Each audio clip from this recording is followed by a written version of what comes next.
libertad de sentarse.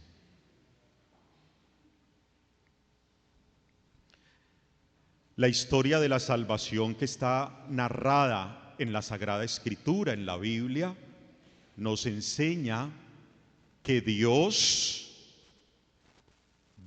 siempre habla.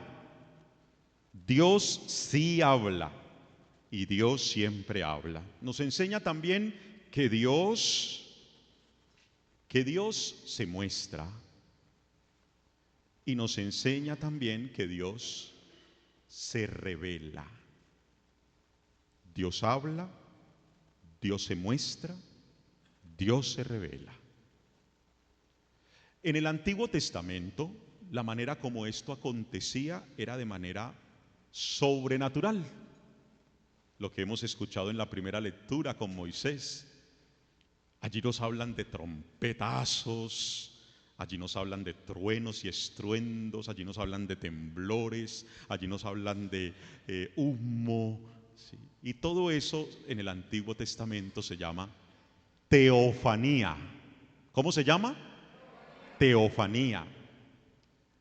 Teo, Dios; fanía, manifestación. Manifestaciones de Dios. Al menos ustedes ya después de misa, por lo menos pueden salir chicaneando con la palabra teofanía. Diga eso afuera y verá que, ¡ay, qué es eso!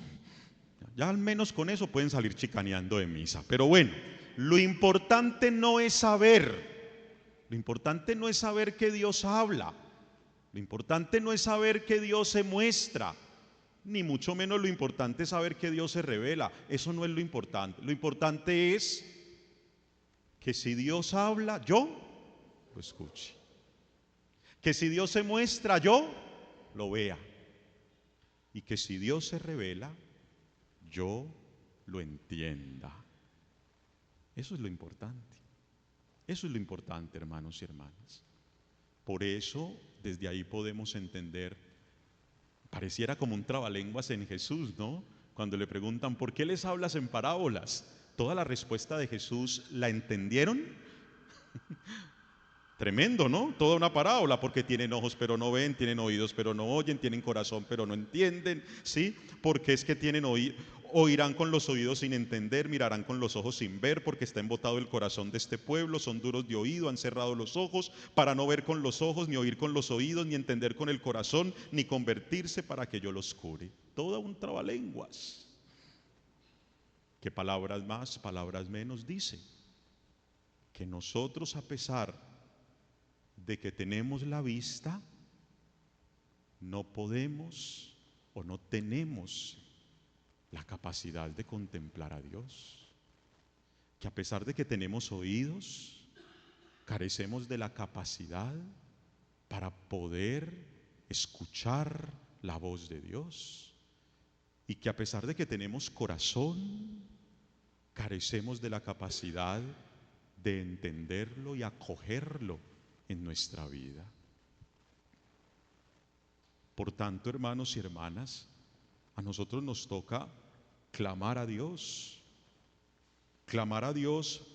para poder contemplarlo, escucharlo, entenderlo y acogerlo.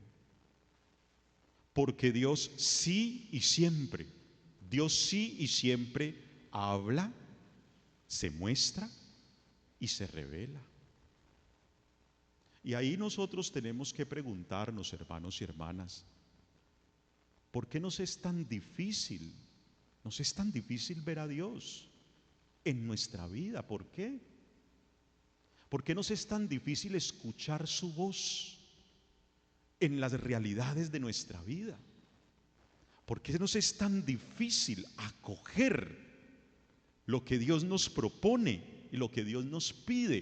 ¿Por qué nos es tan difícil acogerlo en nuestra vida? ¿Por qué?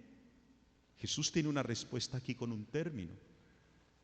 Está embotado su corazón. ¿Qué quiere decir embotado? Lleno, repleto, saturado. ¿De qué, hermanos y hermanas? ¿De qué está lleno, saturado y repleta nuestra vida? ¿De qué? De tanta basura con la que nosotros nos alimentamos por estos ojos, por estos oídos y en nuestro corazón, que dejamos entrar a nuestro corazón tanta basura, hermanos y hermanas. Yo creo que nosotros pudiéramos pedirle a Dios que nos enseñe a reciclar, que nos enseñe como a separar, a clasificar, ¿sí? Porque en el mundo estamos, y en el mundo hay de todo, hermanos, hay de todos los olores, colores, sabores, gustos, tamaños, hay de todo, hermanos y hermanas. Pero a nosotros nos corresponde saber discernir para saber elegir lo bueno. El Evangelio del domingo lo decían, ¿se acuerda? Elegir siempre la mejor parte, elegir siempre lo mejor. Pero nosotros no podemos elegir lo mejor si nosotros no estamos guiados, si nosotros no estamos iluminados, si nosotros no estamos fortalecidos por Dios. De ahí la importancia, hermanos y hermanas, que tengamos mucho cuidado. Nosotros somos muy lorosos, mucha bulla, mucho escándalo. ¿Ustedes no notan que incluso hasta para entrar a un templo hay que hacer escándalo? Ay, cuando un templo debería de ser para uno un espacio, tiempo y lugar de tanta paz. Pero hemos perdido el respeto por lo que significa un templo sagrado.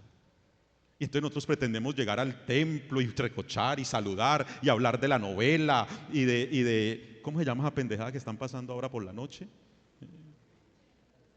¿Cómo se llama? Te la ves, ¿no? ¿Cómo se llama? Desafío. Tanta basura que le muestran a uno en eso, por Dios. ¿Ya? Sí, ahí muestran unos deportes y unas disciplinas, pero luego póngase a escuchar las bobadas que se hablan. También lo ve usted, padre, claro, para poder predicar. Si no conozco la realidad de qué hablo. Pero ahí me doy cuenta, hermanos y hermanas, que en nuestra vida hay mucha bulla, en nuestra vida hay mucho caos, en nuestra vida hay mucho desorden, en nuestra vida hay mucho afán. El Evangelio del domingo lo decía, afán, preocupación. ¿Por qué, hermanos y hermanas? ¿Por qué? Porque no tenemos la capacidad de experimentar la paz y el gozo que nos da el Señor. Que nos da el Señor cuando somos capaces de contemplar su presencia entre nosotros, cuando somos capaces de escuchar su voz alentadora y cuando somos capaces de abrir de par en par las puertas de nuestro corazón para acoger la voluntad de Dios. Que así sea.